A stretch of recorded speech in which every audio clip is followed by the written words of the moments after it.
After tonight's matchup, make sure you stick around for SportsCenter with Linda and Stan. They'll have the best moments between Melo and LeBron and also talk playoff implications of that Oregon-Utah game. Sounds like the Ducks are getting the victory.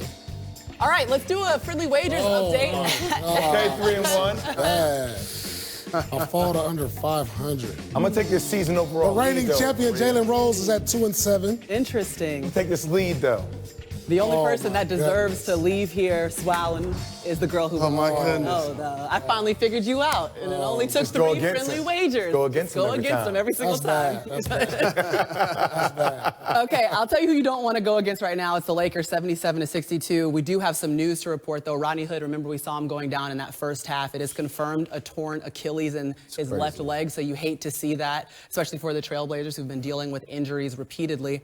But we also know that right now the Lakers are putting on a show, and it didn't seem to matter who was in the game. LeBron is leading the league in assists, and he's been able to do that continually. Yeah, the Lakers have 16 assists, and LeBron just makes everybody great around him. Just easy passes right over the top. The vision is one of the things that is so overrated about his game. I know he leads the league in assists, but all these passes are delivered right in the pocket, ready for shots. I mean, little passes like that, right over the top, boom, easy play. What about the versatility and the dominance of one Anthony Davis? You see catching one of those lobs from LeBron James. But what about the shot blocking on the other end, protecting the paint? The Lakers have probably the most athletic length up front.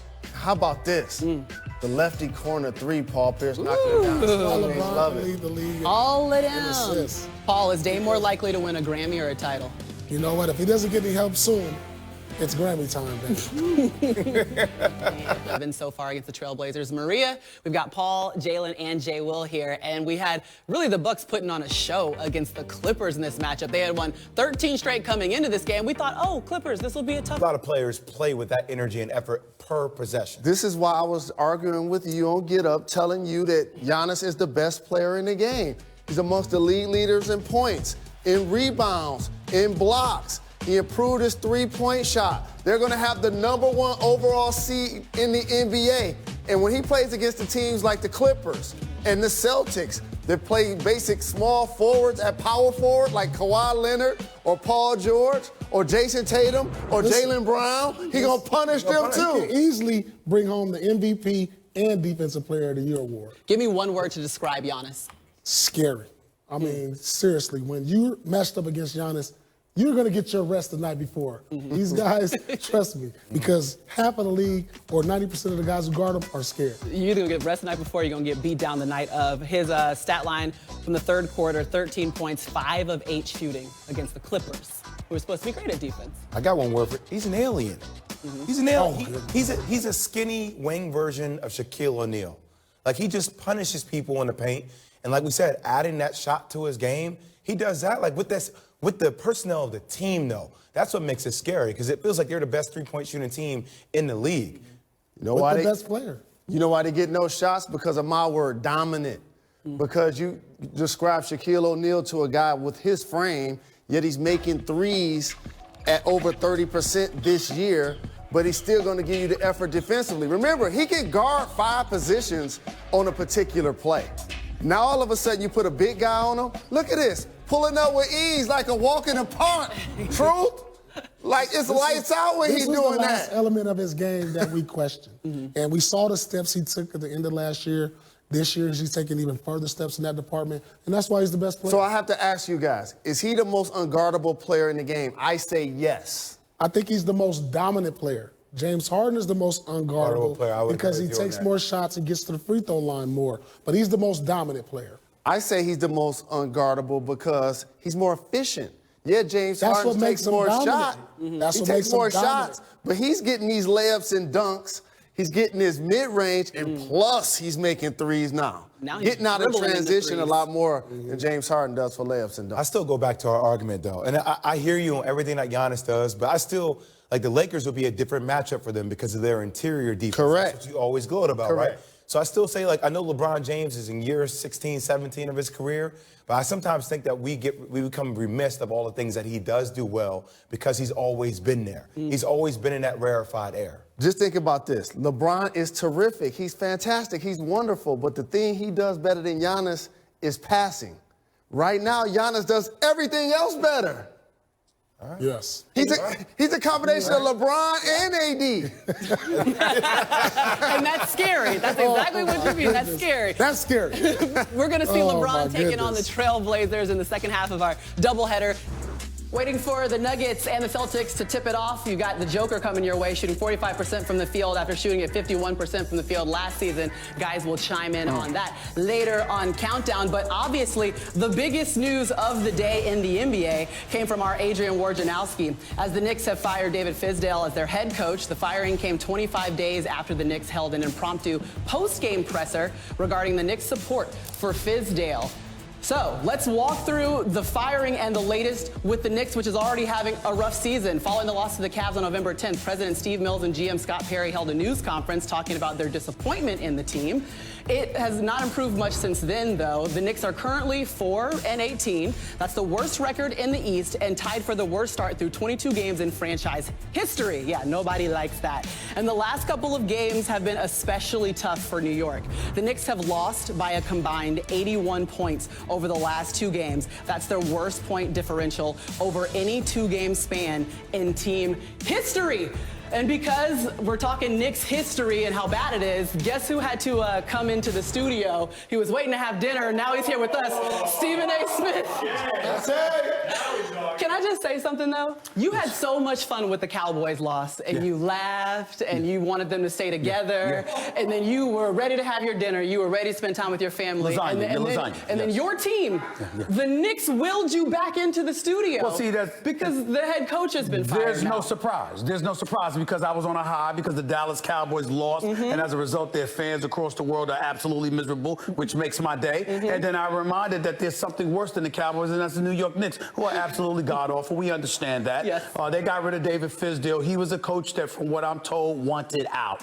It was frustrating him, the entire situation. A 21-83 record can frustrate you. There is no doubt about that. He's been awful. But people that are willing to stop there, and the New York Knicks organization has an abundance of people that are willing to do that. I'm not letting anybody off the hook. You accumulate this roster. Their mentality was bringing a bunch of forwards because you're going to need a multitude of dudes to play on that front court. You need veterans to help season the young guys, et cetera, et cetera. But in the same breath, they want to say that they supported David Fizdale. I would find that more believable if David Fizdale was playing Kevin Knox. I would find that more believable if the young players were being developed. It didn't seem like any development was taking place. There seemed to be no rhyme or reason to how they were playing. Jalen and Paul and Jay will tell you in a heartbeat. There were games where we saw Marcus Morris bringing the ball up the court and actually running the offense. I don't know about anybody else, but I know those 3 brothers over there know this. We have never seen Marcus Morris do that in his career until he became a New York Knick. So suddenly he's a forward, and the next thing you know, he's the second coming of Rajon Rondo,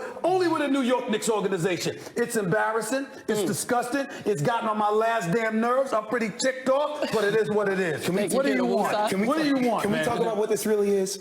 This is black on black crime. You know that, right? This is black on black crime. How many black coaches do we have in the NBA currently? 6, 20% of the league, black coach. I don't care if he wants to go or not, Fizdale. We're going to ride this damn thing through. You're going to continue to fight through this, and we're going to build for the future. So you don't let him go. So you're saying that Fizdale should have stayed? Yes. I disagree. Why? Because when I looked at him, I saw a man that was defeated. I saw a man that was frustrated with how moribund and pathetic the situation was. There does come a point in time where if you love and you care about somebody, or at least you respect them, you release them from their misery. And the New York Knicks are in a miserable situation. There is no way around that. So it was a move of love. It was a move of love. They let him go. Let's go with that. And Let's go with that. Once you're going to get KD, once you're going to get Kyrie, you know what this is. Yes. It's called a long-term investment. Well, it's nothing about a short-term investment on a team. When did these expectations come to fruition that we thought this team was going to make? No, I will say this to you. I will say this to you. Clearly, there was no long-term, which is the indictment, because even though the Knicks will tell you that, the reality is that they have a whole bunch of guys on their squad that are one-year players. You paid Julius Randle a 3-year deal. You drafted R.J. Barrett. I get that. But pretty much when you look at this roster, there's nothing long-term going on here. It seems like the plan is create cap space so we can attract the star, but there's no way in hell you're going to attract the star with the situation being the way that it is, the way that it has been, and I'm really sick and tired So you're of saying having a it's reminder. the best coaching gig of all time. Really? Just get in and get out. Get your money. It's guaranteed money. Well, you can That's say what that. any coach you would could, do. or you can look at it that way. I can look at it another way. There's nowhere to go but up because you can't get much lower. I feel You so didn't say bad that for y'all. about Y'all so Cowboys, optimistic though. all the time. But tell me, what would you do? What would you do if you were in control here? What is the next move that your New York Knicks have to take or should take? Me into consideration? personally, and I've said this, whether it's about Mark Jackson or to a lesser degree, I think you're going to hear the name Jason Kidd. They're going to deny that. I think you're going to be hearing Jason Kidd's name come up in the days and weeks to come. I'm being told that that's somebody that Dolan likes. We'll see what happens. Here's what I will say to you. I've always been about Mark Jackson, but it's never been because of basketball. It's because New York is such a depressing basketball situation for decades. It's not a basketball coach that these guys need, and it stops there. You need somebody that when he speaks, he's believable. He's one of your own, and when he talks, you're going to be inclined to give him the benefit of the doubt and exercise patience because you finally have somebody talking basketball for the franchise that New Yorkers can relate to. The problem is when you think about, listen to me, and I'm not saying he should, but when you think about Steve Mills, or even when you think about Scott Perry, who has a damn good reputation in the NBA circles, okay? The problem is they are perceived as being an extension of Dolan. Right. So even when they talk, it's hard to really take them seriously because you're wondering when Dolan's going to get in the way. Whereas with a coach that has folks in New York who support him, is running his mouth every day and speaking to the media, that is the only chance you have to get New Yorkers to get back on board because we're all depressed. Okay. We're all depressed. Well, hey, while we're on the subject of You coaches, don't care about me, he Jay. does. You don't care about He me, does. Jay. It's okay. Jay does not care okay. about me. No. Wait, you Jay. guys, look at this. You Look need at to this. be comforted. Look at You need this. to be comforted. Steve Kerr has tweeted about the situation, so take a look at what he has to say about the Fizdale firing. Yeah, if I had gone to New York, that would have been me like 3 years ago, Steve Kerr said. I'm well aware of that. Kerr almost took the job the year the Knicks hired Derek Fisher. Now, here's the part that Steve Kerr did not say in that tweet. Dolan didn't want to give him a 5th year, didn't want to guarantee it, but then turned around and guaranteed it to Derek Fisher. You just can't make this up.